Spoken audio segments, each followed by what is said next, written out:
사랑하는 성도님들, 오늘 우리가 함께 나눌 이야기는 인류 역사상 가장 극적인 탈출 작전에 관한 것입니다.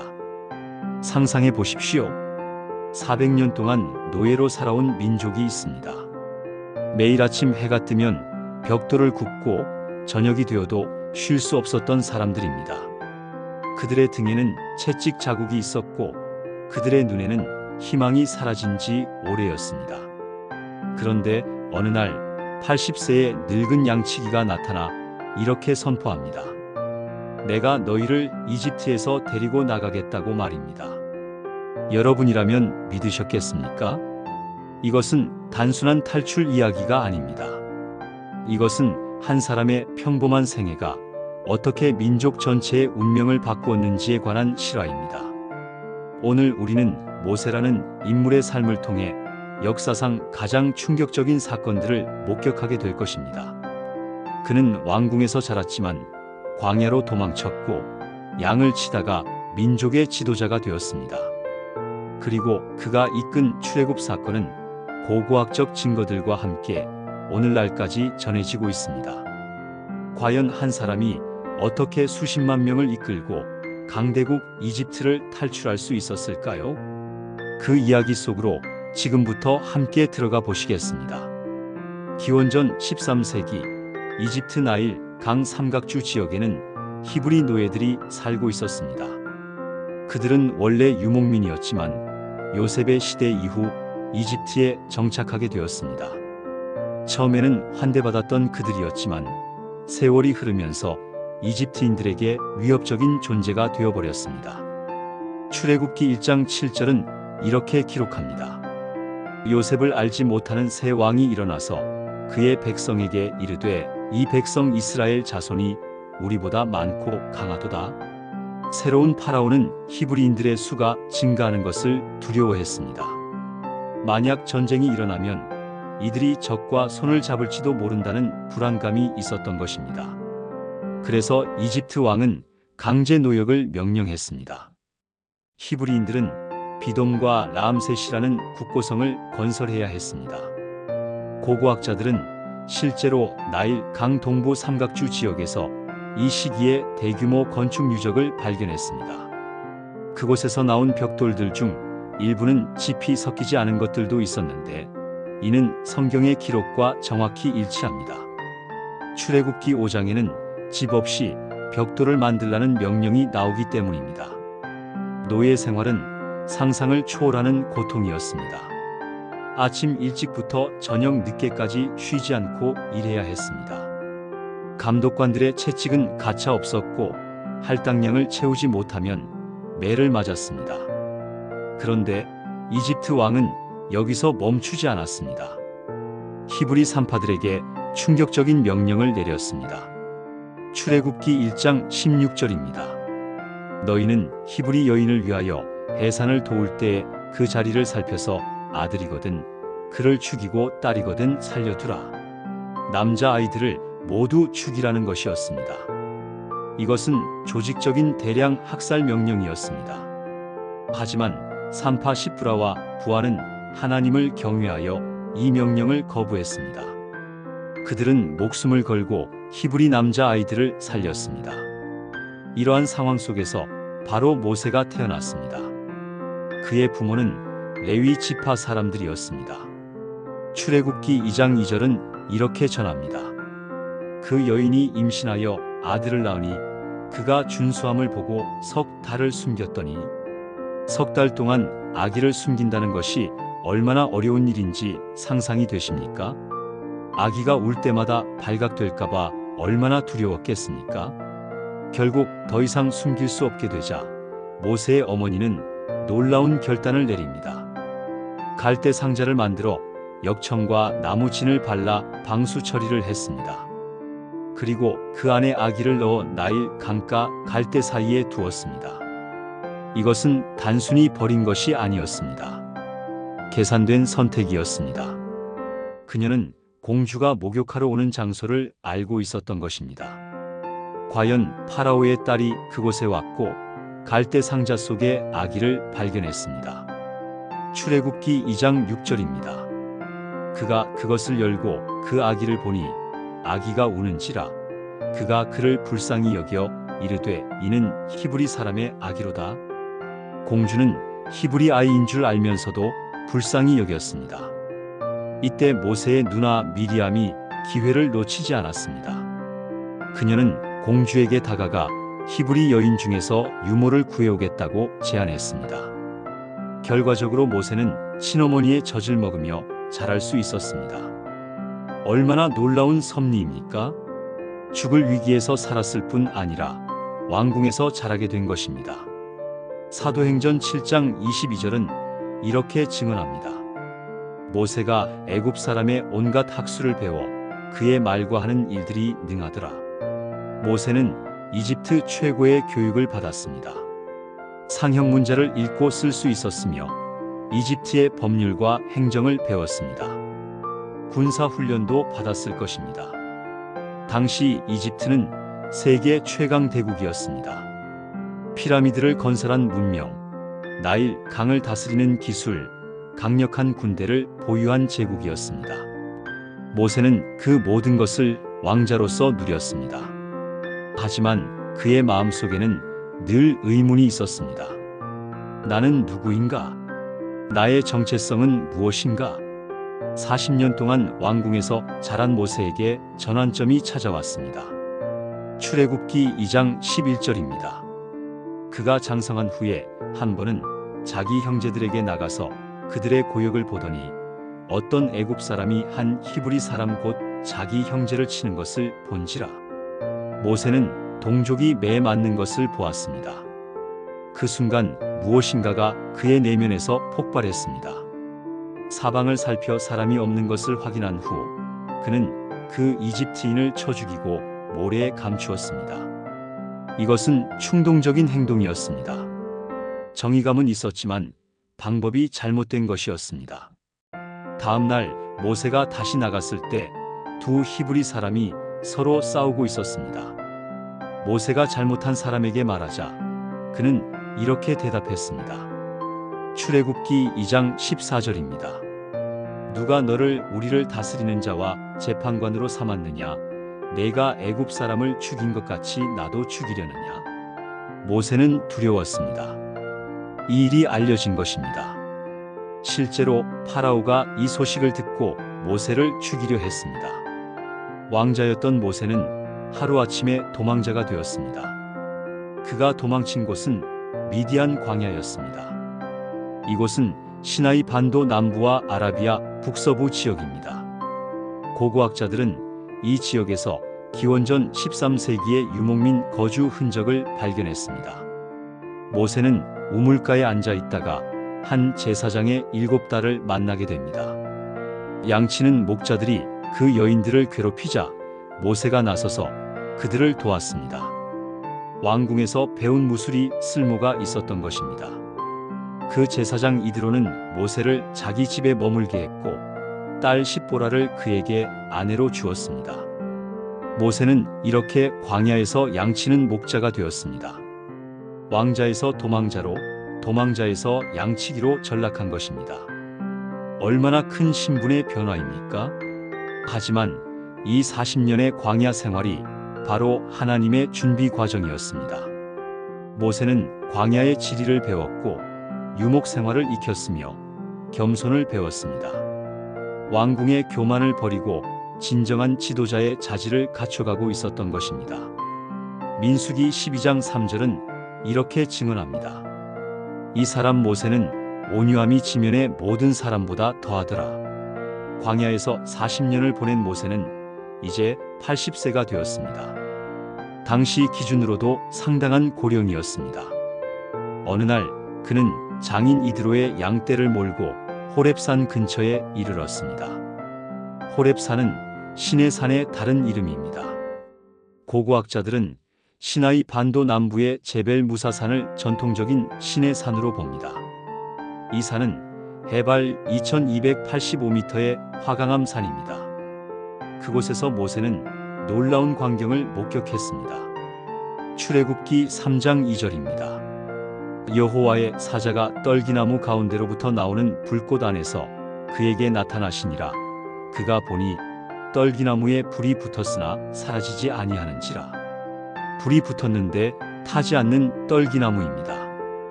이것은 자연현상이 아니었습니다. 모세가 가까이 가려 하자 음성이 들렸습니다. 이리로 가까이 오지 말라. 내가 선 곳은 거룩한 땅이니 내 발에서 신을 벗으라. 하나님께서 직접 모세에게 말씀하신 것입니다. 그리고 충격적인 명령을 내리셨습니다. 출애굽기 3장 10절입니다. 이제 내가 너를 바로에게 보내어 너에게 내 백성 이스라엘 자손을 애굽에서 인도하여 내게 하리라. 80세의 늙은 양치기에게 민족을 구원하라는 명령이었습니다. 모세의 반응은 어땠을까요? 그는 두려워했습니다. 내가 누구이기에 바로에게 가며 이스라엘 자손을 이집트에서 인도하여 내리까? 당연한 반응이었습니다. 40년 전 혈기로 이집트인 한 명을 죽이고 도망쳤던 그가 아니었습니까? 이제 그는 겸손해졌고 자신의 한계를 알았습니다. 하지만 하나님은 이렇게 대답하셨습니다. 내가 반드시 너와 함께 있으리라. 그리고 하나님은 자신의 이름을 계시하셨습니다. 출애굽기 3장 14절입니다. 하나님이 모세에게 이르시되 나는 스스로 있는 자이니라. 또 이르시되 너는 이스라엘 자손에게 이같이 이르기를 스스로 있는 자가 나를 너희에게 보내셨다 하라. 스스로 있는 자, 히브리어로 야훼입니다. 이것은 존재 그 자체를 의미하는 이름입니다. 과거에도 계셨고 현재에도 계시며 미래에도 계실 분입니다. 하지만 모세는 계속 핑계를 댔습니다. 그들이 나를 믿지 않을 것입니다. 나는 말을 잘하지 못합니다. 출애굽기 4장 10절입니다. 모세가 여호와께 아뢰되 오 주여 나는 본래 말을 잘하지 못하는 자니이다. 주께서 주의 종에게 명령하신 후에도 역시 그러하니 나는 입이 뻣뻣하고 혀가 둔한 자니이다. 하나님은 참으시며 표징들을 보여주셨습니다. 지팡이가 뱀이 되었다가 다시 지팡이가 되었습니다.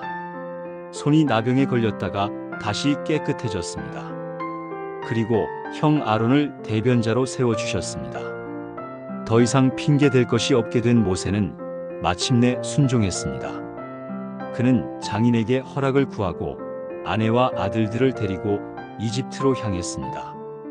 80년 만에 다시 돌아가는 이집트입니다. 그곳에는 자신을 죽이려 했던 파라오가 있습니다. 그리고 400년 동안 노예 생활을 한 동족들이 있습니다. 과연 그들이 자신을 믿어줄까요? 과연 파라오가 백성을 보내줄까요? 모든 것이 불확실했습니다. 하지만 한 가지는 확실했습니다. 하나님께서 함께 하신다는 약속이었습니다. 모세는 형 아론과 함께 이스라엘 장로들을 만났습니다. 출애굽기 4장 31절입니다. 백성이 믿으며 여호와께서 이스라엘 자손을 찾아오시고 그들의 고난을 살피셨다 함을 듣고 머리 숙여 경배하였더라. 놀랍게도 백성들이 믿었습니다. 400년 동안 기다려온 구원의 소식이었습니다. 그들은 하나님을 경배했습니다. 희망이 생긴 것입니다. 이제 가장 어려운 과제가 남았습니다. 파라오를 만나는 것이었습니다. 모세와 아론은 왕궁으로 들어갔습니다. 모세에게는 익숙한 곳이었지만 이제는 전혀 다른 신분으로 온 것입니다. 그들은 파라오 앞에 섰습니다. 출애굽기 5장 1절입니다. 그 후에 모세와 아론이 가서 바로에게 이르되 이스라엘의 하나님 여호와께서 이같이 말씀하시기를 내 백성을 보내라. 그들이 광야에서 내 앞에 절기를 지킬 것이니라 하셨나이다. 파라오의 반응은 어땠을까요? 출애굽기 5장 2절입니다. 바로가 이르되 여호와가 누구이기에 내가 그의 목소리를 듣고 이스라엘을 보내겠느냐. 나는 여호와를 알지 못하니 이스라엘도 보내지 아니하리라. 완전한 거부였습니다. 그뿐만 아니라 파라오는 더욱 가혹한 조치를 취했습니다. 이제부터 벽돌을 만드는 데 필요한 짚을 주지 않겠다고 선포한 것입니다. 벽돌의 할당량은 그대로인데 재료는 스스로 구해야 했습니다. 출애굽기 5장 6절부터 9절입니다. 바로가 그날에 백성의 감독자들과 무리의 간역자들에게 명령하여 이르되 너희는 백성에게 벽돌 소용의 짚을 전과 같이 주지 말고 그들이 가서 스스로 짚을 모아오게 하라. 또 그들이 전에 만든 벽돌 수요대로 그들에게 똑같이 만들게 하고 결코 감하지 말라. 상황이 더 나빠진 것입니다. 이스라엘 백성들은 모세를 원망했습니다. 출애굽기 5장 21절입니다. 그들이 모세와 아론에게 이르되 너희가 우리를 바로의 눈과 그의 신하의 눈에 미운 것이 되게 하고 그들의 손에 칼을 주어 우리를 죽이게 하는도다. 여호와는 너희를 살피시고 판단하시기를 원하노라. 믿음의 가족 여러분, 이 순간 모세의 심정이 어떠했을까요? 선한 의도로 시작했지만 모든 것이 더 나빠졌습니다. 백성들은 자신을 원망하고 파라오는 더욱 강경해졌습니다. 모세는 하나님께 하소연했습니다. 출애굽기 5장 22절부터 23절입니다. 모세가 여호와께 돌아가서 아뢰되 주여 어찌하여 이 백성으로 학대를 당하게 하셨나이까? 어찌하여 나를 보내셨나이까? 내가 바로에게 가서 주의 이름으로 말함으로부터 그가 이 백성을 더 학대하며 주께서도 주의 백성을 구원하지 아니하시나이다. 솔직한 고백이었습니다. 하지만 하나님은 이렇게 대답하셨습니다. 이제 내가 바로에게 하는 일을 내가 보리라. 그때부터 놀라운 일들이 시작되었습니다. 하나님께서 이집트에 재앙들을 내리시기 시작한 것입니다.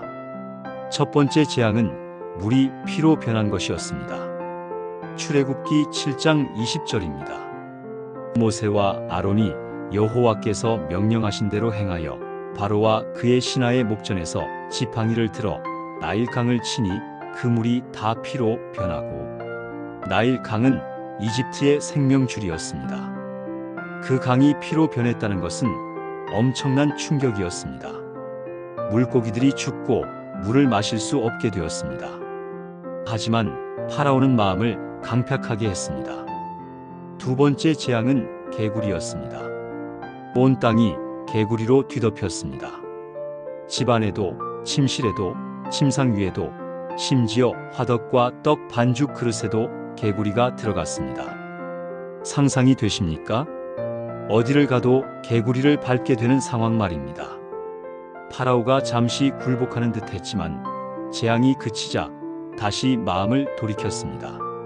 세 번째 재앙은 이었습니다. 땅의 티끌이 이가 되어 사람과 가축에게 달라붙었습니다.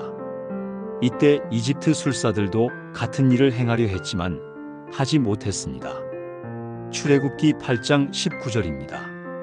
술사가 바로에게 말하되 이는 하나님의 권능이니 있다 하였으나 바로의 마음이 완악하여 그들의 말을 듣지 아니하였으니 여호와의 말씀과 같더라.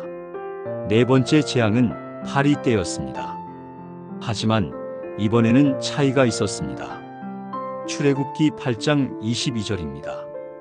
그날에 내가 내 백성이 거주하는 고센 땅을 구별하여 그곳에는 파리떼가 없게 하리니 이는 나 여호와가 세상 가운데에 있는 줄을 내가 알게 함이라. 이스라엘 백성이 사는 고센 지역에는 파리가 없었던 것입니다. 이것은 우연이 아니라 하나님의 역사하심을 보여주는 명확한 표징이었습니다. 다섯 번째 재앙은 가축의 질병이었습니다. 이집트의 말과 나귀와 낙타와 소와 양이 심한 질병에 걸렸습니다. 그러나 이스라엘 자손의 가축은 하나도 죽지 않았습니다. 여섯 번째 재앙은 독종이었습니다. 사람과 짐승에게 부스럼이 생겨 온몸에 퍼졌습니다. 심지어 술사들도 독종으로 인해 모세 앞에 서지 못했습니다. 일곱 번째 재앙은 우박이었습니다. 출애굽기 9장 23절부터 25절입니다. 모세가 하늘을 향하여 그의 지팡이를 들매 여호와께서 우레와 우박을 보내시고 불을 내려 땅에 달리게 하시니 여호와께서 우박을 이집트 땅에 내리심에 우박이 내리고 불덩이가 우박 사이에 매우 맹렬하니 이집트 전국의 그 계곡 이래로 이같이 심한 일이 없었더라. 우박이 이집트 온 땅에서 사람과 짐승을 막론하고 밭에 있는 것을 다 쳤으며 우박이 또 밭의 모든 채소를 치고 들의 모든 나무를 꺾었으되 하지만 여전히 이스라엘 자손이 사는 고센 땅에는 우박이 내리지 않았습니다. 이번에는 파라오가 진심으로 뉘우치는 것처럼 보였습니다. 출애굽기 9장 27절입니다. 바로가 사람을 보내어 모세와 아론을 불러서 그들에게 이르되 이번은 내가 범죄하였노라. 여호와는 의로우시고 나와 내 백성은 악하도다. 하지만 우박이 그치자 파라오는 또다시 마음을 강팍하게 했습니다. 여덟 번째 재앙은 메뚜기였습니다. 동풍이 하루 낮과 밤을 불어 메뚜기 떼를 몰고 왔습니다. 출애굽기 10장 14절부터 15절입니다. 메뚜기가 애굽 온 땅에 이르러 그 사방에 내림에 그 해가 매우 심하니 이런 메뚜기는 전에도 없었고 후에도 없을러라. 메뚜기가 온 지면에 덮여 땅이 어둡게 되었고 메뚜기가 우박에 상하지 아니한 밭의 채소와 나무 열매를 다 먹었으므로 애굽 온 땅에서 나무나 밭의 채소나 푸른 것은 남지 아니하였더라. 우박이 남겨놓은 것마저 메뚜기가 다 먹어치운 것입니다. 이집트는 완전히 황폐해졌습니다. 아홉 번째 재앙은 흑암이었습니다. 출애굽기 10장 22절입니다. 여호와께서 모세에게 이르시되 하늘을 향하여 내 손을 들어 애굽 땅 위에 흑암이 있게 하라. 그 흑암은 더듬을 만할 것이니라. 3일 동안 짙은 어둠이 온 땅을 덮었습니다. 사람들은 서로를 볼 수 없었고 누구도 자리에서 일어나지 못했습니다. 하지만 이스라엘 자손이 사는 곳에는 빛이 있었습니다. 이 9가지 재앙을 겪으면서도 파라오는 백성을 보내지 않았습니다. 얼마나 완고한 마음입니까? 그의 신하들조차 이렇게 간청했습니다. 출애굽기 10장 7절입니다. 바로의 신하들이 그에게 말하되 어느 때까지 이 사람이 우리의 함정이 되리이까? 그 사람들을 보내어 그들의 하나님 여호와를 섬기게 하소서. 왕께서는 아직도 애굽이 망한 줄을 알지 못하시나이까 하고 그러나 파라오는 듣지 않았습니다. 이제 마지막 재앙만이 남았습니다. 그것은 가장 무섭고 결정적인 재앙이었습니다. 하나님께서 모세에게 말씀하셨습니다. 출애굽기 11장 4절부터 5절입니다. 모세가 이르되 여호와께서 이같이 말씀하시기를 밤중에 내가 애굽 가운데로 들어가리니 애굽 땅에 있는 모든 처음 난 것은 왕 위에 앉은 바로의 장자로부터 맷돌 뒤에 있는 여종의 장자까지와 모든 가축의 처음 난 것이 죽으리니 장자의 죽음이었습니다. 이것은 개인적인 타격이었습니다. 모든 집에 슬픔이 찾아올 것이었습니다. 하지만 이스라엘 백성에게는 특별한 지시가 주어졌습니다. 출애굽기 12장 3절부터 7절입니다. 너희는 이스라엘 온 회중에게 말하여 이르라. 이달 열흘에 너희 각자가 어린 양을 잡을지니 각 가족대로 그 식구를 위하여 어린 양을 취하되 그 어린 양은 흠없고 1년 된 수컷으로 하되 양이나 염소 중에서 취하고 이달 14일까지 간직하였다가 해 질 때에 이스라엘 회중이 그 양을 잡고 그 피를 양을 먹을 집 좌우 문설주와 임방에 바를지어다. 6월절의 시작이었습니다. 어린 양의 피가 문설주와 임방에 발라진 집은 재앙을 면하게 될 것이었습니다. 출애굽기 12장 12절부터 13절입니다. 내가 그 밤에 애굽 땅에 두루 다니며 사람이나 짐승을 막론하고 애굽 나라 가운데 처음 난 것을 다 치고 애굽의 모든 신을 내가 심판하리라. 나는 여호와이니라. 내가 애굽 땅을 칠 때에 그 피가 너희가 사는 집에 있어서 너희를 위하여 표적이 될지라. 내가 그 피를 볼 때에 너희를 넘어가리니 재앙이 너희에게 내려 멸하지 아니하리라.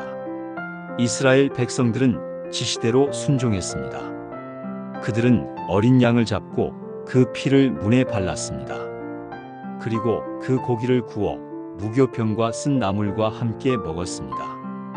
허리띠를 띠고 발에 신을 신고 손에 지팡이를 잡은 채로 급히 먹었습니다. 언제든지 떠날 준비가 된 자세였습니다. 그날 밤이 왔습니다.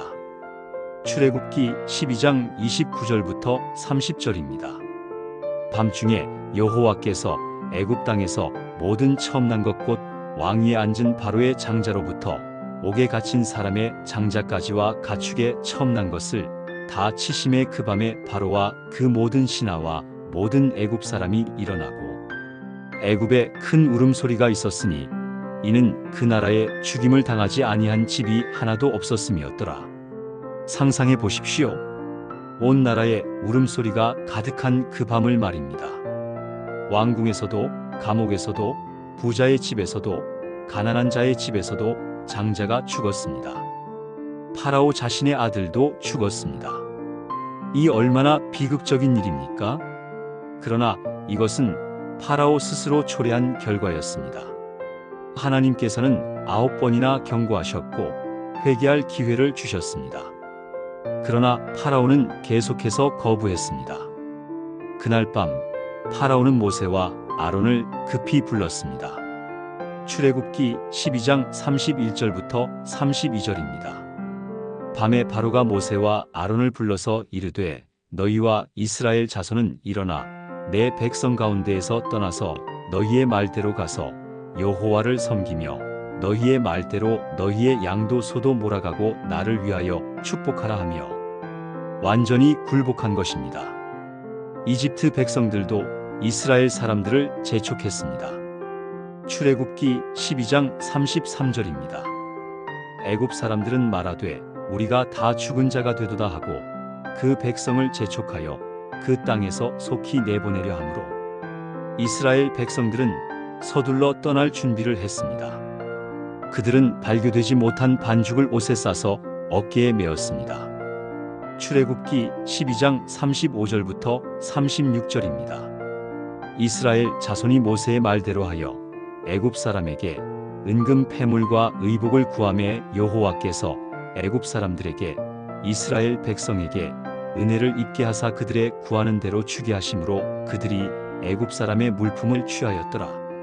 400년 동안의 노예 생활에 대한 보상이었습니다. 이스라엘 자손은 라암셋에서 출발하여 숫곳으로 향했습니다. 출애굽기 12장 37절입니다. 이스라엘 자손이 라암셋에서 발행하여 숫곳에 이르니 유아 외에 보행하는 장정이 약 60만 명이요. 60만 명의 장정이라는 것은 여자와 아이들을 포함하면 약 200만 명 정도가 됩니다. 엄청난 규모의 민족 대이동이었습니다. 출애굽기 12장 40절부터 41절입니다. 이스라엘 자손이 애굽에 거주한 지 430년이라 430년이 끝나는 그날에 여호와의 모든 군대가 애굽 땅에서 나왔은즉 430년 만에 해방이었습니다. 그들의 조상 아브라함이 약속받았던 그 예언이 이루어진 것입니다. 창세기 15장 13절에 하나님께서 아브라함에게 말씀하셨습니다. 내 자손이 이방 땅에서 객이 되어 그들을 섬기겠고 그들은 400년 동안 내 자손을 괴롭히리니 그 예언대로 400년이 지나 해방된 것입니다. 하나님께서는 구름 기둥과 불 기둥으로 그들을 인도하셨습니다. 출애굽기 13장 21절부터 22절입니다. 여호와께서 그들 앞에서 가시며 낮에는 구름 기둥으로 그들의 길을 인도하시고 밤에는 불 기둥으로 그들에게 비추사 주야로 진행하게 하시니 낮에는 구름 기둥 밤에는 불 기둥이 백성 앞에서 떠나지 아니하니라. 하지만 이집트 왕궁에서는 또다시 변화가 일어났습니다. 파라오와 그의 신하들이 후회하기 시작한 것입니다.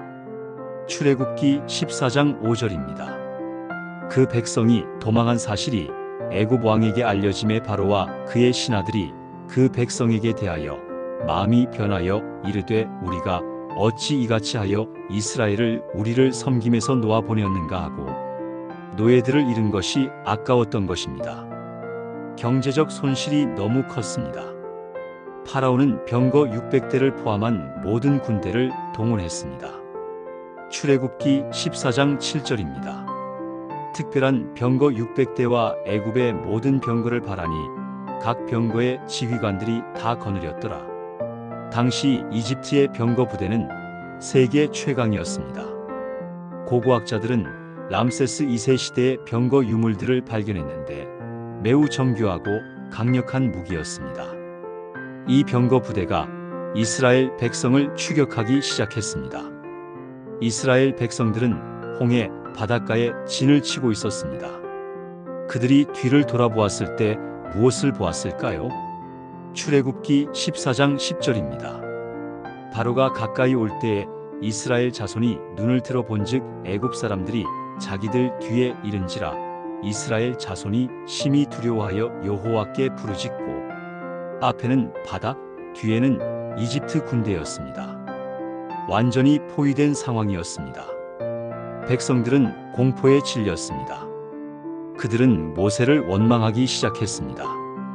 출애굽기 14장 11절부터 12절입니다. 그들이 모세에게 이르되 애굽에 매장지가 없으므로 당신이 우리를 이끌어내어 이 광야에서 죽게 하느냐 어찌하여 우리를 애굽에서 이끌어내어 이같이 우리에게 하느냐 우리가 애굽에서 당신에게 고한 말이 이것이 아니냐 이르기를 우리를 내버려 두라 우리가 애굽 사람을 섬길 것이라 하지 아니하더냐 애굽 사람을 섬기는 것이 광야에서 죽는 것보다 낫겠노라.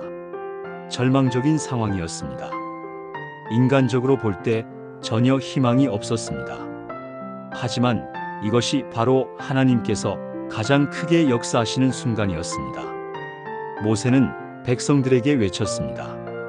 출애굽기 14장 13절부터 14절입니다. 모세가 백성에게 이르되 두려워하지 말고 가만히 서서 여호와께서 오늘 너희를 위하여 행하시는 구원을 보라. 너희가 오늘 본 애굽 사람을 영원히 다시 보지 아니하리라. 여호와께서 너희를 위하여 싸우시리니 너희는 가만히 있을지니라. 그리고 하나님께서 모세에게 명령하셨습니다. 출애굽기 14장 16절입니다. 지팡이를 들고 손을 바다 위로 내밀어 그것이 갈라지게 하라. 이스라엘 자손이 바다 가운데서 마른 땅으로 행하리라. 모세가 손을 바다 위로 내밀었습니다. 그때 놀라운 일이 일어났습니다. 출애굽기 14장 21절부터 22절입니다. 모세가 손을 바다 위로 내밀매 여호와께서 큰 동풍이 밤새도록 바닷물을 물러가게 하시니 물이 갈라져 바다가 마른 땅이 된지라. 이스라엘 자손이 바다 가운데를 육지로 행하고 물은 그들의 좌우에 벽이 되니 바다가 갈라진 것입니다. 좌우에 물벽이 서 있고 가운데는 마른 땅이 되었습니다. 이것은 자연 법칙을 초월한 기적이었습니다. 일부 학자들은 강한 동풍으로 인한 자연 현상이라고 설명하려 했습니다. 하지만 성경은 명확하게 초자연적 사건으로 기록합니다.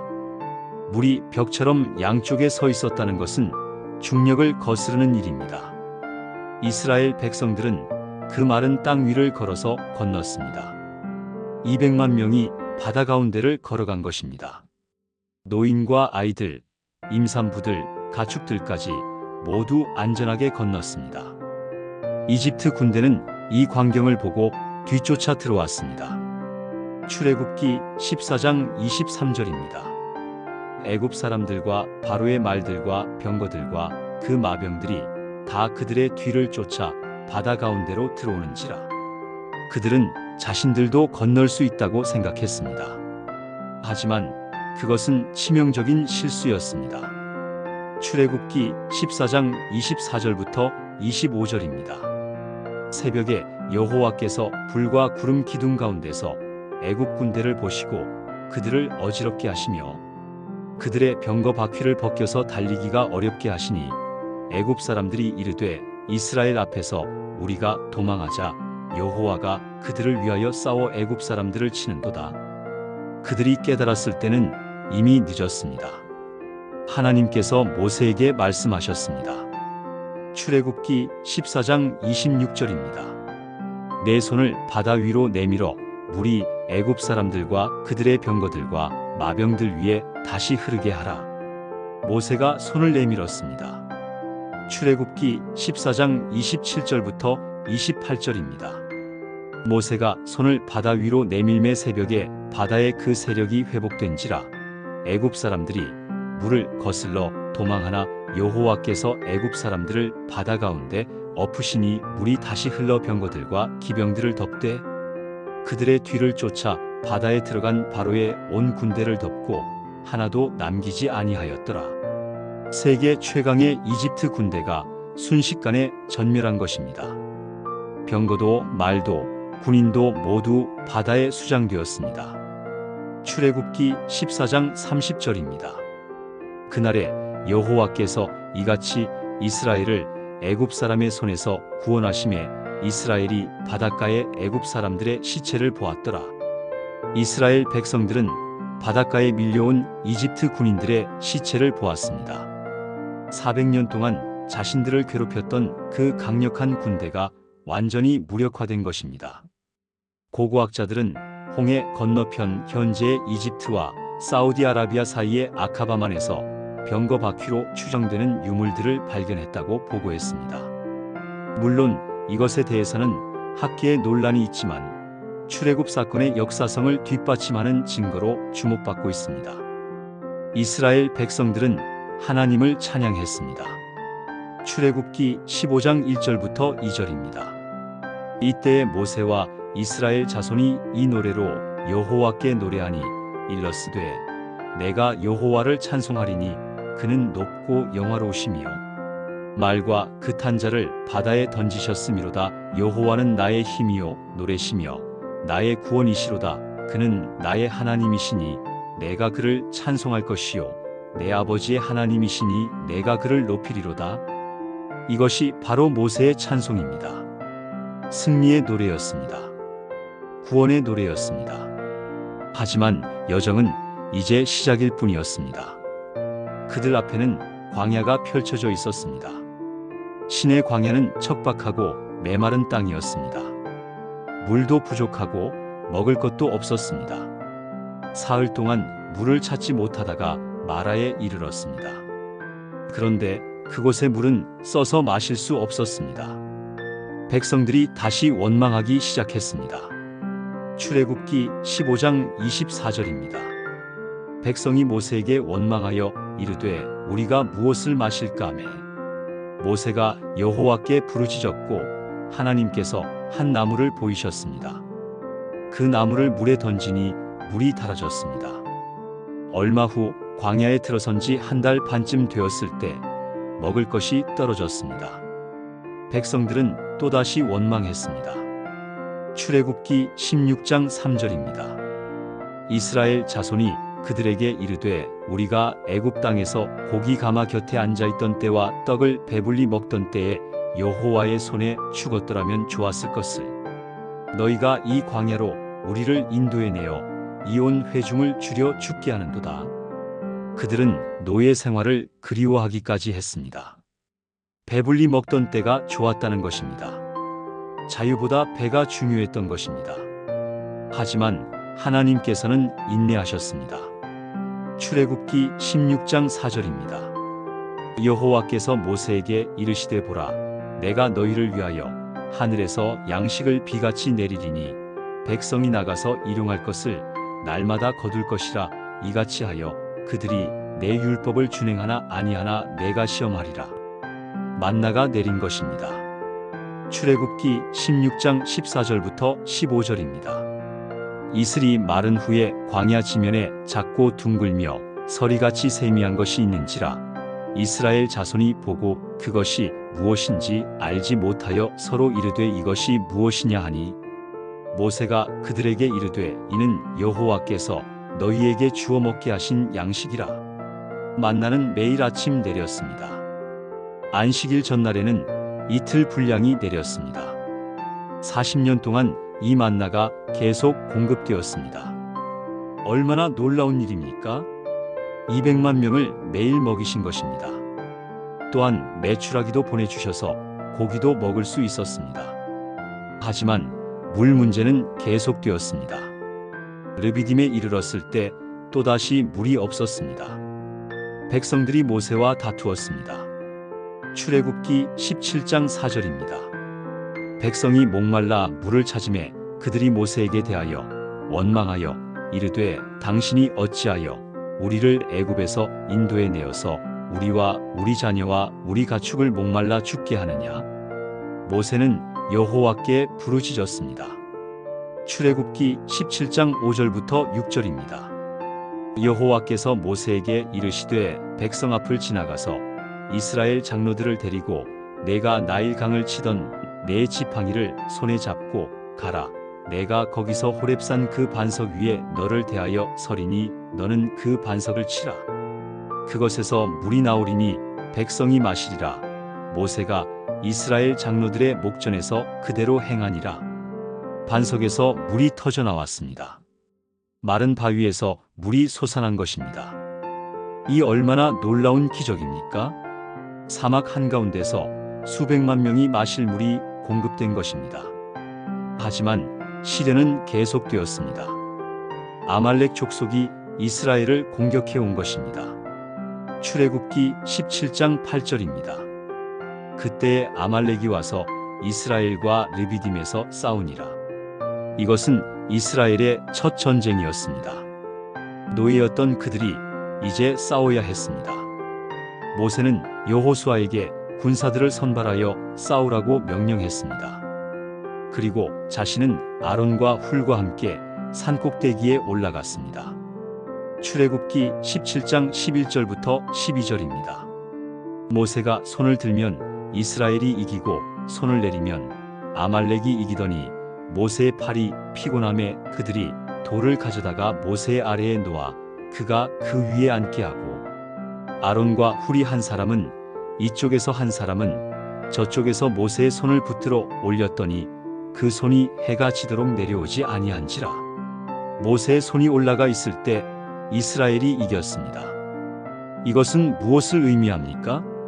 전쟁의 승패는 군사력이 아니라 하나님께 달려 있다는 것입니다. 기도가 전쟁보다 중요하다는 것입니다. 결국 여호수아가 아말렉 군대를 칼날로 이겼습니다. 이제 이스라엘 백성들은 시내산에 도착했습니다. 출애굽기 19장 1절부터 2절입니다. 이스라엘 자손이 애굽 땅에서 나온 지 3개월이 되던 날 그들이 시내 광야에 이르니라. 그들이 르비딤을 떠나 시내 광야에 이르러 그 광야에 장막을 치되 산 앞에 장막을 치니라. 출애굽한 지 3개월 만입니다. 이곳에서 가장 중요한 사건이 일어날 것이었습니다. 모세가 산에 올라가자 하나님께서 말씀하셨습니다. 출애굽기 19장 5절부터 6절입니다. 세계가 다 내게 속하였나니 너희가 내 말을 잘 듣고 내 언약을 지키면 너희는 모든 민족 중에서 내 소유가 되겠고 너희가 내게 대하여 제사장 나라가 되며 거룩한 백성이 되리라. 너는 이 말을 이스라엘 자손에게 전할지니라. 하나님께서 이스라엘을 특별한 민족으로 삼으시겠다는 약속이었습니다. 제사장 나라, 거룩한 백성이 되게 하시겠다는 것입니다. 모세가 이 말을 백성들에게 전하자 그들이 대답했습니다. 출애굽기 19장 8절입니다. 백성이 일제히 응답하여 이르되 여호와께서 명령하신 대로 우리가 다 행하리이다. 모세가 백성의 말을 여호와께 전하매 하나님께서는 백성들에게 준비하라고 명령하셨습니다. 사흘 동안 자신을 성결하게 하고 옷을 빨고 산에 오르지 말라고 하셨습니다. 셋째 날 아침이 되었습니다. 출애굽기 19장 16절부터 18절입니다. 셋째 날 아침에 우레와 번개와 빽빽한 구름이 산 위에 있고 나팔 소리가 매우 크니 진중 모든 백성이 다 떨더라. 모세가 하나님을 맞으려고 백성을 거느리고 진에서 나오매 그들이 산 기슭에 서니 시내산의 연기가 자욱하니 여호와께서 불 가운데서 거기 강림하심이라. 그 연기가 옹기 가마 연기같이 떠오르고 온 산이 크게 진동하며 하나님께서 강림하신 것입니다. 산 전체가 진동했습니다. 연기가 올라가고 번개가 치고 우레 소리가 들렸습니다.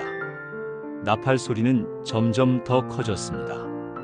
백성들은 두려워 떨었습니다. 출애굽기 20장 18절부터 19절입니다.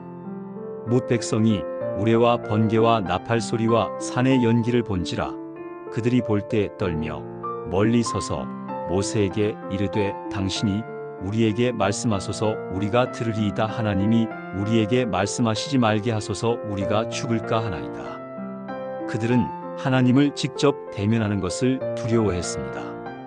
모세만 하나님께 나아가기를 원했습니다. 모세가 백성에게 말했습니다. 출애굽기 20장 20절입니다. 두려워하지 말라. 하나님이 임하심은 너희를 시험하고 너희로 경외하여 범죄하지 않게 하려 하심이니라. 그리고 모세는 흑암 가운데로 들어가 하나님께 가까이 나아갔습니다. 그곳에서 모세는 하나님으로부터 율법을 받았습니다. 먼저 10계명이 선포되었습니다. 출애굽기 20장 2절부터 17절까지입니다. 나는 너를 애굽 땅 종되었던 집에서 인도하여 낸 내 하나님 여호와니라. 첫째 계명입니다. 너는 나 외에는 다른 신들을 내게 두지 말라. 둘째 계명입니다. 너는 너를 위하여 새긴 우상을 만들지 말고 또 위로 하늘에 있는 것이나 아래로 땅에 있는 것이나 땅 아래 물속에 있는 것에 어떤 형상도 만들지 말며 그것들에게 절하지 말며 그것들을 섬기지 말라. 셋째 계명입니다. 너는 내 하나님 여호와의 이름을 망령되게 부르지 말라. 넷째 계명입니다. 안식일을 기억하여 거룩하게 지키라. 엿새 동안은 힘써 내 모든 일을 행할 것이나 일곱째 날은 내 하나님 여호와의 안식일인즉 너나 내 아들이나 내 딸이나 내 남종이나 내 여종이나 내 가축이나 내 문 안에 유하는 객이라도 아무 일도 하지 말라. 다섯째 계명입니다. 내 부모를 공경하라. 그리하면 내 하나님 여호와가 내게 준 땅에서 내 생명이 길리라. 여섯째 계명입니다. 살인하지 말라. 일곱째 계명입니다. 간음하지 말라. 여덟째 계명입니다.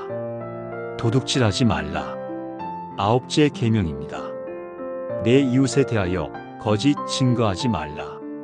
열째 계명입니다. 내 이웃의 집을 탐내지 말라. 내 이웃의 아내나 그의 남종이나 그의 여종이나 그의 소나 그의 낙이나 무릇 내 이웃의 소유를 탐내지 말라. 이것이 바로 10계명입니다. 인류 역사상 가장 중요한 도덕 법전입니다.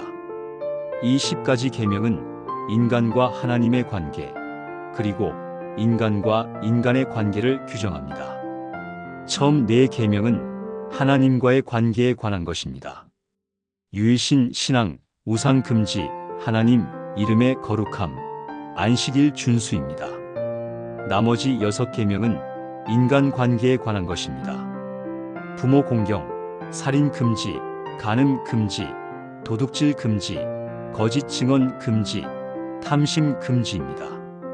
이 10계명은 돌판에 기록되었습니다. 모세는 산에서 40일 동안 머물렀습니다. 출애굽기 24장 18절입니다. 모세는 구름 가운데로 들어가서 산 위에 올랐으며 모세가 40일 40야를 산에 있으니라. 40일 동안 먹지도 마시지도 않았습니다. 그동안 하나님께서는 모세에게 상세한 율법들을 주셨습니다. 성막제도, 제사제도, 사회법규, 위생규정 등 모든 것을 가르쳐 주셨습니다. 하지만 산 아래에서는 끔찍한 일이 벌어지고 있었습니다. 백성들은 모세가 오래 내려오지 않자 불안해하기 시작했습니다. 출애굽기 32장 1절입니다. 백성이 모세가 산에서 내려옴이 더딤을 보고 모여 아론에게 이르러 말하되 일어나라. 우리를 위하여 우리를 인도할 신을 만들라. 이 모세 곧 우리를 애굽 땅에서 인도하여 낸 사람은 어찌 되었는지 알 수 없노라. 그들은 금송아지를 만들었습니다. 아론이 백성들의 금 귀고리를 모아 부어서 송아지 형상을 만든 것입니다. 출애굽기 32장 4절입니다. 아론이 그들의 손에서 금 귀고리를 받아 부어서 조각칼로 새겨 송아지 형상을 만드니 그들이 말하되 이스라엘아 이는 너희를 애굽 땅에서 인도하여 낸 너희의 신이로다 하는지라. 얼마나 어처구니 없는 일입니까? 홍해를 가르신 하나님을 직접 경험한 사람들이 금송아지를 만든 것입니다. 그들은 그 앞에서 제사를 드리고 먹고 마시며 뛰놀았습니다. 하나님께서 모세에게 말씀하셨습니다. 출애굽기 32장 7절부터 8절입니다. 여호와께서 모세에게 이르시되 너는 내려가라. 내가 애굽 땅에서 인도하여 낸 내 백성이 부패하였도다. 그들이 내가 그들에게 명령한 길을 속히 떠나 자기를 위하여 송아지를 부어 만들고 그것을 예배하며 그것에게 제물을 드리며 말하기를 이스라엘아 이는 너희를 애굽 땅에서 인도하여 낸 너희의 신이라 하였도다. 하나님께서는 진노하셨습니다. 그들을 진멸하시겠다고 말씀하셨습니다. 하지만 모세가 간구했습니다. 출애굽기 32장 11절부터 13절입니다. 모세가 그의 하나님 여호와께 구하여 이르되 여호와여 어찌하여 그 큰 권능과 강한 손으로 애굽 땅에서 인도하여 내 신주의 백성에게 진노하시나이까. 어찌하여 애굽 사람들이 이르기를 여호와가 자기의 백성을 산에서 죽이고 지면에서 진멸하려는 악한 의도로 인도해 내었다 하게 하시려 하나이까. 주의 맹렬한 노를 그치시고 뜻을 돌이키사 주의 백성에게 이 화를 내리지 마옵소서. 주의 종 아브라함과 이삭과 이스라엘을 기억하소서. 주께서 그들을 위하여 주를 두고 맹세하여 그들에게 이르시기를 내가 너희의 자손을 하늘의 별처럼 많게 하고 내가 허락한 이 온 땅을 너희의 자손에게 주어 영원한 기업이 되게 하리라 하셨나이다. 모세는 중보자로서 백성을 위해 간구했습니다. 하나님께서는 모세의 간구를 들으셨습니다. 모세가 산에서 내려왔습니다. 그의 손에는 2개의 돌판이 있었습니다. 출애굽기 32장 15절부터 16절입니다. 모세가 돌이켜 산에서 내려오는데 2 증거판이 그의 손에 있고 그 판의 양면 이쪽 저쪽에 글자가 있으니 그 판은 하나님이 만드신 것이요 글자는 하나님이 쓰셔서 판에 새기신 것이더라. 하나님께서 직접 쓰신 돌판이었습니다. 하지만 모세가 진영 가까이 이르렀을 때 금송아지와 춤추는 것을 보았습니다. 출애굽기 32장 19절입니다. 진에 가까이 이르러 송아지와 춤추는 것을 보고 모세의 노가 불붙어 손에서 그 판들을 산 아래로 던져 깨뜨리니라. 모세는 너무나 분노했습니다. 하나님의 거룩한 율법을 받아 내려오는 그 순간에 백성들이 우상을 숭배하고 있었던 것입니다. 모세는 금송아지를 불살라 가루로 만들고 물에 뿌려 이스라엘 자손에게 마시게 했습니다. 그리고 레위 자손들을 불러 우상 숭배에 앞장선 자들을 처형했습니다. 출애굽기 32장 28절입니다. 레위 자손이 모세의 말대로 행함에 이날에 백성 중에 3,000명 가량이 죽인 바 된지라. 엄중한 심판이었습니다. 하지만 이것은 전체 민족을 살리기 위한 조치였습니다. 암세포를 제거하지 않으면 몸 전체가 죽는 것처럼 우상 숭배를 근절하지 않으면 민족 전체가 멸망할 수 있었기 때문입니다. 다음 날 모세는 다시 산에 올라갔습니다. 그는 백성들의 죄를 위해 간구했습니다. 출애굽기 32장 31절부터 32절입니다. 모세가 여호와께로 다시 나아가 여쭈되 슬프도소이다. 이 백성이 자기들을 위하여 금 신을 만들었사오니 큰 죄를 범하였나이다. 그러나 이제 그들의 죄를 사하시옵소서. 그렇지 아니하시오면 원하건대 주께서 기록하신 책에서 내 이름을 지워버려 주옵소서. 모세는 자신의 생명을 내놓고 백성을 위해 간구했습니다. 이것이 진정한 지도자의 모습입니다. 하나님께서는 모세에게 새 돌판을 만들라고 하셨습니다.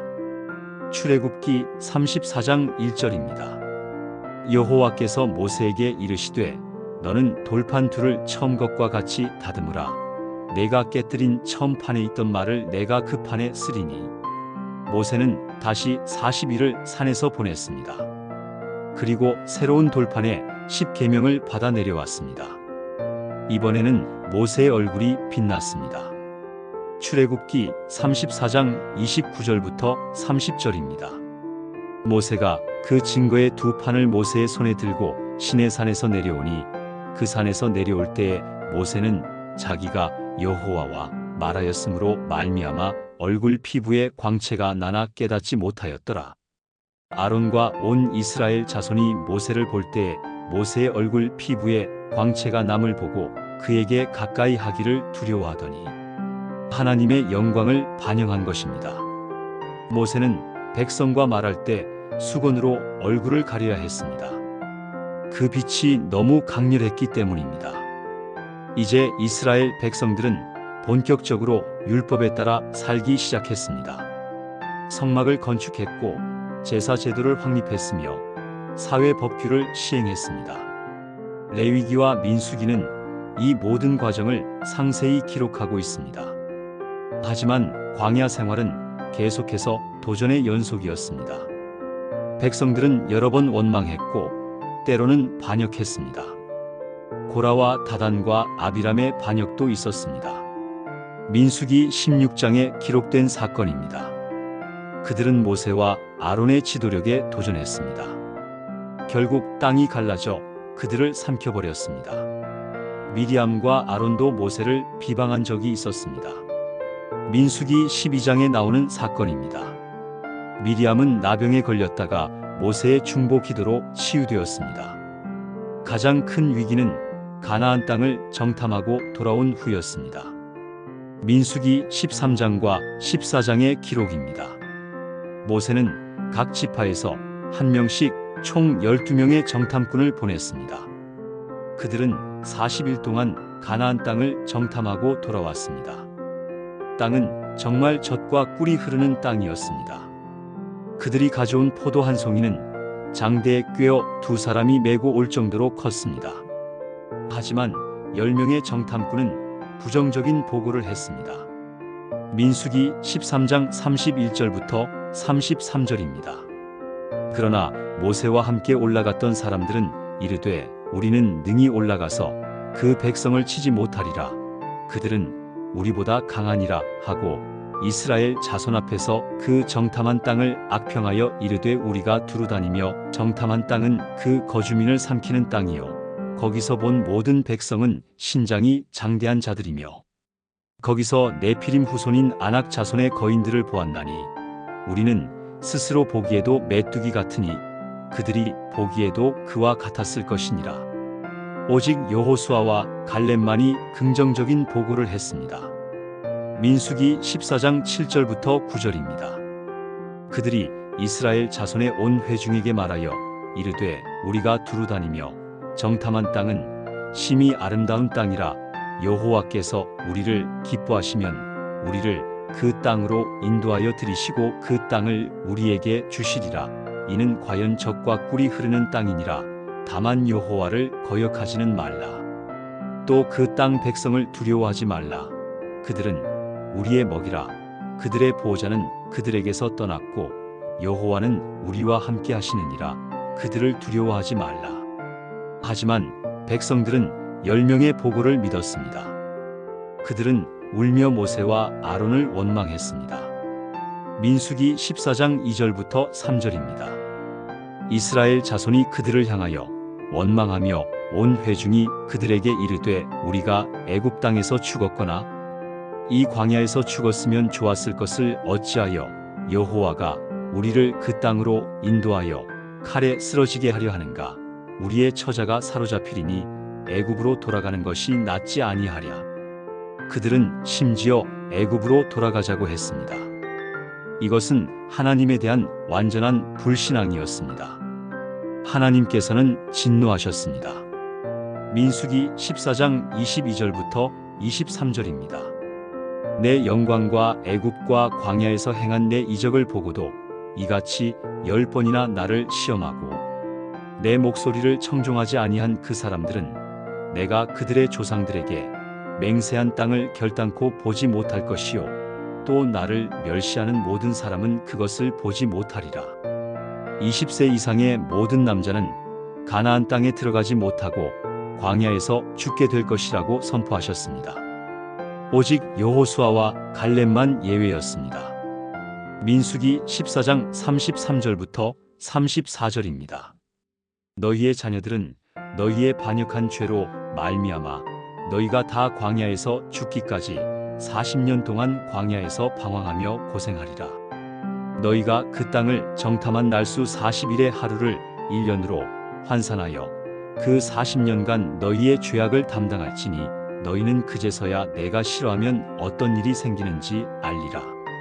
40일 정탐의 결과로 40년을 광야에서 보내야 했습니다. 이것은 참으로 비극적인 결과였습니다. 그들은 약속의 땅을 목전에 두고도 들어가지 못하게 된 것입니다. 모세 역시 가나안 땅에 들어가지 못하는 운명을 맞이했습니다. 민수기 20장에 기록된 사건 때문입니다. 또다시 물이 없어 백성들이 원망했을 때 하나님께서는 반석에게 명령하여 물을 내라고 하셨습니다. 하지만 모세는 화가 나서 지팡이로 반석을 2번 쳤습니다. 민수기 20장 10절부터 12절입니다. 모세와 아론이 회중을 그 반석 앞에 모으고 모세가 그들에게 이르되 반역한 너희여 들으라. 우리가 너희를 위하여 이 반석에서 물을 내려 하고 그의 손을 들어 그의 지팡이로 반석을 2번 치니 물이 많이 솟아나오므로 회중과 그들의 짐승이 마시니라. 여호와께서 모세와 아론에게 이르시되 너희가 나를 믿지 아니하고 이스라엘 자손의 목전에서 내 거룩함을 나타내지 아니한 고로 너희는 이 회중을 내가 그들에게 준 땅으로 인도하여 드리지 못하리라 하시니라. 모세는 하나님의 명령을 정확히 따르지 않았습니다. 하나님께서는 명령하라고 하셨는데 모세는 화가 나서 쳤던 것입니다. 또한 우리가 물을 내라고 말함으로써 하나님의 영광을 자신에게 돌렸습니다. 이것은 작은 불순종처럼 보이지만 지도자에게는 더 큰 책임이 있었습니다. 모세는 가나안 땅을 바라보기만 하고 들어가지 못하게 되었습니다. 40년의 광야 생활 동안 첫 세대는 모두 죽었습니다. 이제 새로운 세대가 자라났습니다. 그들은 출애굽의 기적을 직접 본 세대는 아니었지만 부모로부터 그 이야기를 들으며 자란 세대였습니다. 광야에서 만나를 먹으며 하나님의 인도하심을 경험하며 자란 세대였습니다. 모세는 이제 120세가 되었습니다.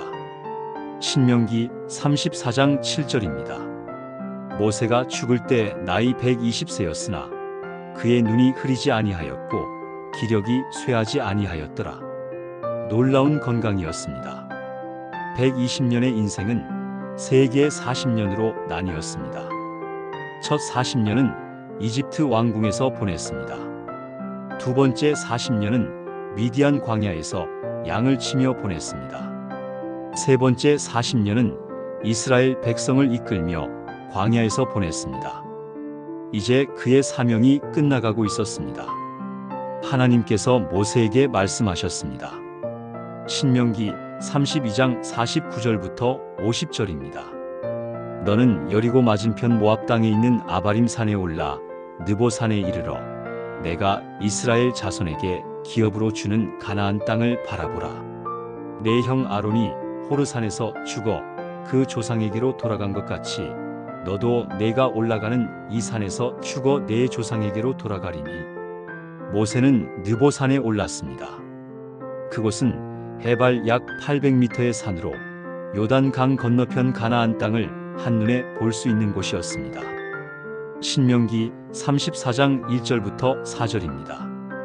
모세가 모압 평지에서 느보산에 올라 여리고 맞은편 비스가 산꼭대기에 이름에 여호와께서 길앗 온 땅을 단까지 보이시고 또 온 납달리와 에브라임과 므낫세의 땅과 서해까지의 유다 온 땅과 네겝과 종려나무의 성읍 여리고 골짜기 평지를 소알까지 보이시고 여호와께서 그에게 이르시되 이는 내가 아브라함과 이삭과 야곱에게 맹세하여 그의 후손에게 주리라 한 땅이라.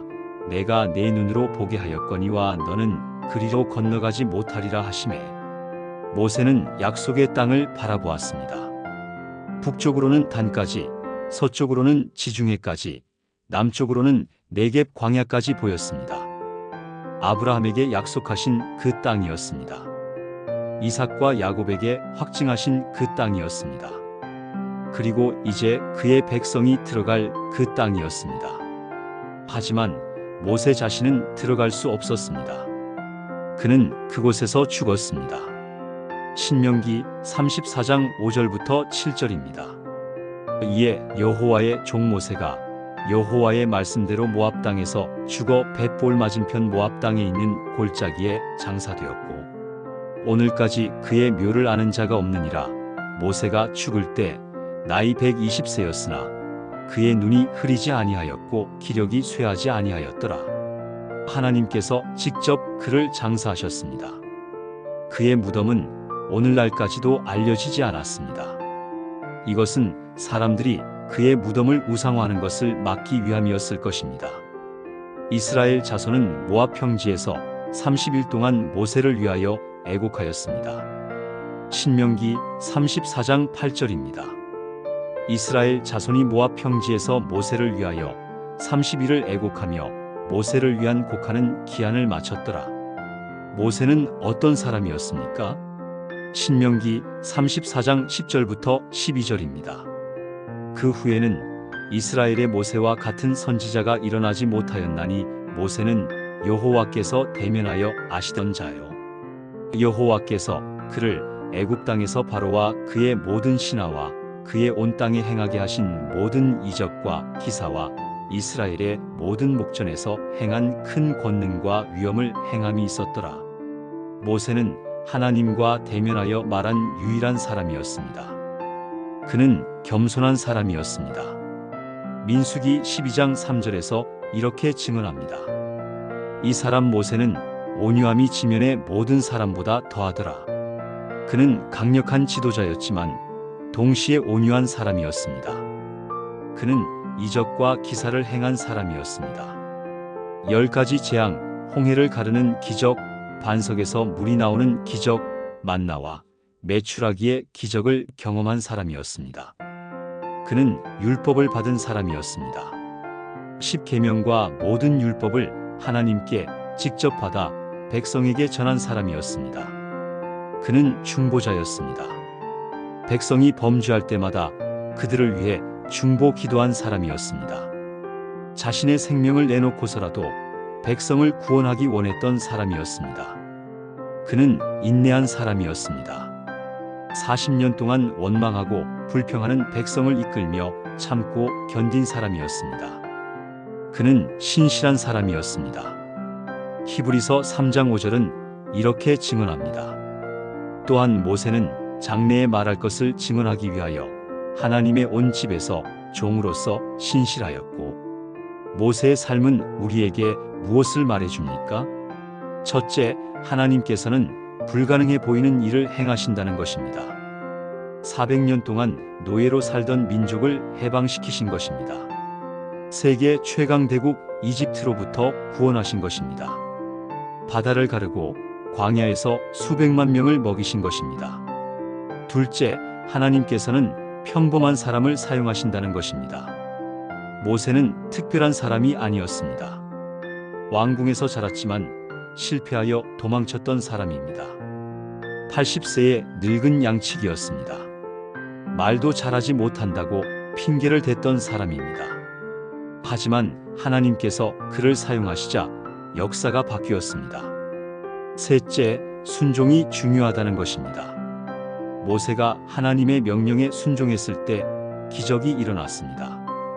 지팡이를 들었을 때 바다가 갈라졌습니다. 지팡이로 반석을 쳤을 때 물이 나왔습니다. 하지만 불순종했을 때는 대가를 치러야 했습니다. 반석을 명령이 아닌 지팡이로 쳐서 가나안에 들어가지 못했습니다. 넷째, 중보 기도의 능력입니다. 모세는 끊임없이 백성을 위해 기도했습니다. 그의 기도로 재앙이 그쳤고 백성이 살았습니다. 그의 손이 올라갔을 때 전쟁에서 이겼습니다. 한 사람의 기도가 민족의 운명을 바꿀 수 있다는 것을 보여줍니다. 다섯째, 인내와 끈기입니다. 40년 동안 원망하는 백성을 이끈다는 것이 얼마나 힘든 일이었겠습니까? 10번이나 시험을 당했지만 포기하지 않았습니다. 끝까지 자신의 사명을 완수했습니다. 여섯째, 하나님의 거룩하심입니다. 하나님께서는 거룩하신 분이십니다. 우상 숭배를 용납하지 않으시고 순종을 요구하십니다. 십계명은 단순한 제안이 아니라 명령입니다. 그것을 지키는 것이 축복의 길입니다. 일곱째, 하나님의 신실하심입니다. 하나님께서는 아브라함에게 하신 약속을 지키셨습니다. 430년 만에 그 후손을 구원하셨습니다. 약속하신 땅으로 인도하셨습니다. 하나님의 약속은 반드시 이루어집니다. 출애굽 사건은 단순한 고대 역사가 아닙니다. 이것은 구원의 원형입니다. 노예에서 자유로, 죽음에서 생명으로, 절망에서 희망으로의 여정입니다. 고고학적으로도 많은 증거들이 발견되고 있습니다. 람세스 시대의 건축 유적들, 노예 노동의 흔적들, 대규모 인구 이동의 증거들이 있습니다. 시나이 반도에서 발견된 고대 히브리 문자 비문들도 출애굽 사건을 뒷받침합니다. 이집트의 고고학 유적지에서 발견된 기록들 중에는 당시의 재앙들과 유사한 자연재해 기록도 있습니다. 물론 이집트 측 기록에는 노예들의 탈출에 대한 직접적인 언급이 적습니다. 하지만 이것은 이해할 만합니다. 고대 제국들은 자신들의 패배나 수치스러운 일을 기록에 남기지 않았기 때문입니다. 그럼에도 불구하고 성경의 기록은 매우 구체적이고 상세합니다. 지명, 인명, 연대 사건의 순서가 모두 명확합니다. 이것은 후대에 만들어진 신화가 아니라 실제 역사적 사건의 기록임을 보여줍니다. 십계명은 오늘날까지도 인류 문명의 기초가 되고 있습니다. 유일신, 신앙, 부모 공경, 살인 금지, 간음 금지, 도둑질 금지 등은 보편적 도덕률이 되었습니다. 많은 나라의 법률 체계가 십계명의 영향을 받았습니다. 안식일 개념은 노동자의 휴식권이라는 현대적 개념의 기초가 되었습니다. 일주일에 하루를 쉬는 것은 성경에서 비롯된 것입니다. 출애굽 사건은 역사상 수많은 해방운동에 영감을 주었습니다. 미국의 노예 해방운동, 민권운동에서도 출애굽 이야기가 인용되었습니다. 마틴 루터 킹 목사는 나에게는 꿈이 있습니다. 연설에서 약속의 땅을 언급했습니다. 압제받는 모든 사람들에게 출애굽은 희망의 메시지입니다. 하나님께서는 고통받는 자의 부르짖음을 들으신다는 것입니다. 하나님께서는 강한 자의 편이 아니라 약한 자의 편에 서신다는 것입니다. 그리고 하나님께서는 반드시 구원을 이루신다는 것입니다.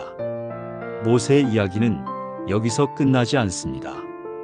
신약 성경에서도 모세는 계속 언급됩니다. 예수님께서 변화산에서 모세와 엘리야와 함께 나타나셨습니다. 예수님은 모세보다 더 위대한 선지자로 소개됩니다. 모세는 율법을 주었지만 예수님은 은혜와 진리를 가져오셨습니다. 요한복음 1장 17절입니다. 율법은 모세로 말미암아 주어진 것이요 은혜와 진리는 예수 그리스도로 말미암아 온 것이라. 모세가 광야에서 뱀을 든 것 같이 인자도 들려야 한다고 예수님께서 말씀하셨습니다. 민수기 21장에 나오는 놋뱀 사건을 가리키는 것입니다. 백성들이 불뱀에 물렸을 때 놋뱀을 쳐다보면 살았던 것처럼 예수님을 믿는 자는 영생을 얻는다는 것입니다. 출애굽 사건은 예수 그리스도의 구원 사역을 예표합니다. 이집트는 죄와 사탄의 나라를 상징합니다. 유월절 어린 양의 피는 예수님의 보혈을 예표합니다. 홍해를 건너는 것은 세례를 상징합니다. 광야는 이 세상에서의 신앙 여정을 나타냅니다. 약속의 땅 가나안은 천국을 상징합니다. 사랑하는 성도 여러분, 이제 우리의 이야기를 마무리할 시간입니다. 오늘 우리는 모세의 삶을 통해 놀라운 여정을 함께 했습니다. 왕궁에서 태어나 나일 강에 버려진 아기가 공주의 아들이 되었습니다. 왕자가 살인자가 되어 광야로 도망쳤습니다. 양치는 목자가 민족의 지도자가 되었습니다. 80세의 늙은이가 세계 최강 대국에 맞섰습니다. 그리고 하나님의 능력으로 불가능을 가능케 했습니다. 10가지 재앙은 이집트의 모든 신들에 대한 심판이었습니다. 나일 강의 신, 개구리 신, 태양신까지 모두 무력했습니다. 오직 여호와 하나님만이 참 하나님이심이 증명되었습니다. 홍해가 갈라진 사건은 인류 역사상 가장 극적인 구원의 순간이었습니다. 추격하는 군대 앞에서 바다가 길을 열어준 것입니다. 그리고 그 바다가 적들을 삼켜버린 것입니다. 신의 산에서 주신 10계명은 인류 문명의 초석이 되었습니다. 이 율법은 단순히 고대 이스라엘을 위한 것이 아니었습니다. 모든 인류를 위한 보편적 도덕률이었습니다. 40년의 광야 생활은 시험과 연단의 시간이었습니다. 원망과 불평 속에서도 하나님은 신실하셨습니다. 만나와 메추라기로 먹이시고 반석에서 물을 내셨습니다. 구름 기둥과 불기둥으로 인도하셨습니다. 모세는 완벽한 사람이 아니었습니다. 그도 실수했고 때로는 화를 냈습니다. 그래서 가나안에 들어가지 못했습니다. 하지만 그는 끝까지 신실했습니다. 자신의 사명을 완수했습니다. 백성을 약속의 땅 앞까지 인도했습니다. 그리고 여호수아에게 지도력을 물려주었습니다. 모세의 이야기가 우리에게 주는 교훈은 분명합니다. 하나님은 평범한 사람을 통해 비범한 일을 행하십니다. 나이, 배경, 능력이 문제가 되지 않습니다. 중요한 것은 하나님의 부르심에 순종하는 것입니다. 우리 각자의 삶에도 홍해 같은 순간이 있습니다. 앞도 뒤도 막힌 것 같은 절망의 순간 말입니다. 하지만 그때가 바로 하나님께서 길을 여시는 순간입니다. 우리에게도 광야 같은 시간이 있습니다. 끝없이 계속되는 것 같은 시련의 시간 말입니다. 하지만 그 광야에서 하나님은 우리를 먹이시고 인도하십니다. 연단하시고 준비시키십니다. 그리고 결국 약속의 땅으로 인도하십니다. 고고학은 계속해서 성경의 역사성을 확인해 주고 있습니다. 출애굽의 증거들이 발견되고 있습니다. 이것은 단순한 신화가 아니라 실제 역사라는 것입니다. 우리 조상들이 경험한 하나님의 역사입니다. 그리고 그 하나님은 오늘도 살아계십니다. 어제나 오늘이나 영원토록 동일하신 분입니다. 모세 시대의 기적을 행하신 그 하나님께서 오늘도 역사하십니다. 사랑하는 믿음의 가족 여러분, 이 이야기를 통해 무엇을 느끼셨습니까? 여러분의 생각을 댓글로 나누어 주시면 감사하겠습니다. 이 영상이 도움이 되셨다면 좋아요 버튼을 눌러주시고 구독과 알림 설정도 부탁드립니다. 다음에는 또 다른 성경 속 인물의 놀라운 이야기로 찾아뵙겠습니다. 늘 건강하시고 하나님의 크신 은혜와 평강이 여러분과 여러분의 가정에 넘치기를 축복합니다. 샬롬.